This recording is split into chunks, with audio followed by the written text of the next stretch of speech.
नमस्कार। आज हम एक बहुत ही गहरे आध्यात्मिक ज्ञान को समझने की कोशिश करेंगे। एक ऐसा ज्ञान जो आत्मा की अपने घर वापसी का एक पूरा का पूरा ब्लूप्रिंट, एक नक्शा हमारे सामने रखता है। तो चलिए इस सफर की शुरुआत करते हैं। ये जो शब्द हैं, ये सीधे उसी ज्ञान से लिए गए हैं जिसे हम आज डिकोड कर रहे हैं। और देखिए इसका लहजा कितना अपनापन भरा है ना? बिल्कुल ऐसा लगता है जैसे कोई पिता अपने बच्चों से बात कर रहा हो। और बिल्कुल यहीं से हमें तीन सबसे जरूरी बातें मिलती हैं, जिन पर आज हमारी पूरी चर्चा टिकी होगी। समय का चक्र, आत्मा की पवित्रता और याद की शक्ति। तो आज की हमारी चर्चा का रोड मैप कुछ ऐसा रहेगा। हम सबसे पहले समझेंगे कि ये बच्चों को बुलावा क्या है, फिर आत्मा के शाश्वत खेल को जानेंगे, स्वर्ण युग से लौह युग तक का सफर देखेंगे, फिर आएगा परिवर्तन का वो खास युग, और आखिर में हम बात करेंगे याद की, जिसे पवित्रता की अग्नि कहा गया है। चलिए तो शुरू करते हैं हमारे पहले पड़ाव से, बच्चों को एक बुलावा। यहीं से इस पूरे ज्ञान की बुनियाद रखी जाती है। देखिए, इस ज्ञान को समझने के लिए सबसे पहले एक खास रिश्ते को समझना बहुत जरूरी है। यहां एक शब्द आता है बाप। ये शब्द इस्तेमाल हुआ है सुप्रीम सोल यानी परमपिता परमात्मा के लिए, और दूसरा शब्द है बच्चे, जो हम सभी आत्माओं के लिए कहा गया है। तो ये पूरा ज्ञान असल में इन दोनों के बीच का एक बहुत ही सीधा, एक डायरेक्ट संवाद है। अच्छा, तो अब बात करते हैं इस पूरे, कह सकते हैं, कॉस्मिक ड्रामा के मेन एक्टर की, यानी आत्मा की। इस ज्ञान के अनुसार हमारी जो असली पहचान है वो ये शरीर नहीं है। हम असल में एक आत्मा हैं। सोचिए, एक पॉइंट ऑफ लाइट, रोशनी का एक छोटा सा अमर सितारा, और हमारा असली घर वो है शांतिधाम, परमधाम। एक ऐसी दुनिया जहां सिर्फ और सिर्फ शांति है, कोई हलचल नहीं, कोई दुख नहीं। यहां पर आत्मा को एक एक्टर की तरह समझाया गया है। ये बहुत दिलचस्प है। मतलब आत्मा एक अमर एक्टर है जो कभी मरती नहीं, और ये दुनिया एक बहुत बड़ा स्टेज है। इस स्टेज पर अपना पार्ट प्ले करने के लिए ये आत्मा अलग अलग जन्मों में अलग अलग शरीर रूपी कॉस्ट्यूम पहनती है। और मजे की बात यह है कि इसका जो पार्ट है वो पहले से ही तय है इस ड्रामा में, और जब ये अपना सफर शुरू करती है तो अपनी ओरिजिनल स्टेट में ये बिल्कुल 100% पवित्र होती है।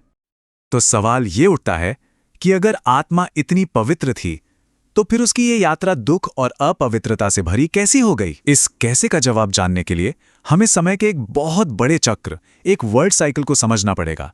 एक ऐसा चक्र जो हमें सीधे स्वर्ग से आज की दुनिया में ले आता है। तो ये है वो पूरा का पूरा वर्ल्ड साइकिल। देखिए, शुरुआत होती है स्वर्ण युग यानी गोल्डन एज से। तब आत्मा होते हैं सतोप्रधान। सतोप्रधान मतलब एकदम 100% प्योर, गुणों का खजाना। फिर आता है सिल्वर एज, त्रेता युग, जहां पवित्रता थोड़ी सी कम होती है।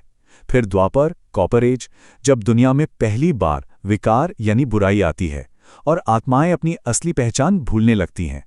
और आखिर में हम पहुंचते हैं कलयुग, आयन एज में, जो कि अभी का समय है। यहां आत्मा तमो प्रधान हो जाती है, मतलब पवित्रता लगभग खत्म और चारों तरफ सिर्फ दुख ही दुख। तो जरा इस फर्क को देखिए। एक तरफ है सुखधाम यानी गोल्डन एज, जहां कोई दुख था ही नहीं, एक विकारों से रहित दुनिया, और दूसरी तरफ है आज का दुखधाम, आयरन एज, दुख और विकारों से भरी दुनिया। ये जो जमीन आसमान का अंतर है ना, यही वो वजह है, यही वो प्रॉब्लम है जिसके समाधान के लिए इस ज्ञान के अनुसार पिता को आना पड़ता है। तो अगला बड़ा सवाल ये है कि इस दुखधाम से निकलकर वापस सुखधाम कैसे जाया जाए? रास्ता क्या है? इसका जवाब एक बहुत ही खास समय में छिपा है, और वो समय अभी चल रहा है। इस छोटे से लेकिन पूरे साइकिल के सबसे कीमती समय को कहा गया है संगम युग, कॉन्फ्लुएंस एज। ये कलयुग के बिल्कुल अंत और नए स्वर्ण युग की शुरुआत के ठीक बीच का टाइम है। यही वो पल है जब दुनिया बदल रही है, पुरानी दुनिया जा रही है, नई दुनिया आ रही है। और यही वो इकलौता टाइम है जब पिता आते हैं और आत्माओं को वापस पवित्र बनने का रास्ता बताते हैं। तो ये गिरावट आई कैसे? क्यों एक पवित्र आत्मा अपवित्र बन गई? इस ज्ञान के मुताबिक सारी मुश्किल की जड़ सिर्फ एक चीज है, देह अभिमान, बॉडी कॉन्शियसनेस। मतलब ये भूल जाना कि मैं एक आत्मा हूं और उसकी जगह ये मान लेना कि मैं ये शरीर हूं। बस जैसे ही ये एक गलती होती है, आत्मा अपनी सारी शक्तियां खोना शुरू कर देती है। तो संगम युग में हमारे सामने एक चॉइस है, एक सीधा सा चुनाव। एक तरफ है देह अभिमान का रास्ता, यानी खुद को शरीर समझना, और फिर शक, सवाल, दुख, इन सब में फंसे रहना। और दूसरी तरफ है देही अभिमानी बनने का रास्ता, यानी खुद को एक शाश्वत आत्मा समझना। और यही वो पहला कदम है पवित्रता और अपनी खोई हुई विरासत को वापस पाने की दिशा में। ठीक है, तो खुद को आत्मा समझ लिया, लेकिन सवाल ये है कि जन्म जन्म के जो विकार और पाप आत्मा पर चढ़ गए हैं, उनका क्या? उन्हें कैसे साफ किया जाए? तो चलिए अब आते हैं असली समाधान पर, वो तरीका जिससे आत्मा फिर से सोने की तरह चमक सकती है। यहां पर एक बहुत ही पावरफुल मिसाल दी गई है। कहा गया है कि तुम सब सीताएं हो जो रावण की जेल में हो। यहां रावण कौन है?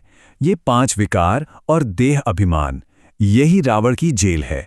और जैसे सीता उस जेल में राम को याद करती थी, वैसे ही इस जेल से निकलने का, आजाद होने का सिर्फ एक ही रास्ता है, एक पिता को याद करना। अब देखिए, अक्सर हम कहानियों में सीता की अग्नि परीक्षा के बारे में सुनते हैं, लेकिन ये ज्ञान कहता है कि वो कोई सचमुच की आग नहीं थी, वो एक गलतफहमी है। असली आग जिससे आत्मा को गुजरना है वो है योग अग्नि, फायर ऑफ योगा। योग का मतलब क्या है? कनेक्शन, जुड़ाव। तो जब आत्मा अपनी बुद्धि से, अपने मन से एक पिता को याद करती है, तो वो याद की शक्ति एक आग की तरह काम करती है। एक ऐसी आग जो आत्मा पर जन्म जन्म से जमी हुई अशुद्धियों की मैल को जलाकर राख कर देती है। तो ये करने का तरीका क्या है? ये योग अग्नि कैसे काम करती है? इसके कुछ सिंपल स्टेप्स हैं। स्टेप 1, खुद को शरीर से अलग एक आत्मा समझें। स्टेप 2, अपनी बुद्धि को, अपने ध्यान को दुनिया के सारे रिश्तों, सारी चीजों से हटा लें, डिटैच कर लें। स्टेप 3, अब उस डिटैच हुई बुद्धि को लगातार एक पिता, सुप्रीम सोल की याद में लगा दें। बस यही याद करने का जो प्रोसेस है, यही वो आग है जो आत्मा को पूरी तरह से पाक और पवित्र बना देती है। और इस पूरी यात्रा का, इस मेहनत का अंतिम लक्ष्य क्या है? इसका इनाम है वापस पूरी तरह से पवित्र बनना और आने वाले नए चक्र में, स्वर्ण युग में 21 जन्मों के लिए देवता का पद, एक तरह से कहें तो दुनिया की सॉवरेनिटी यानी बादशाही हासिल करना। ये वो विरासत है जिसके आगे दुनिया की कोई भी दौलत कुछ भी नहीं।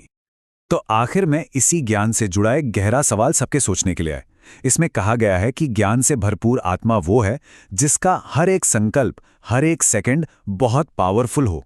जरा सोचिए, क्या हो अगर किसी के हर विचार में, हर सेकंड में इतनी शक्ति आ जाए, तो फिर क्या कुछ बदलना नामुमकिन रहेगा? इस पर मनन जरूर करना चाहिए।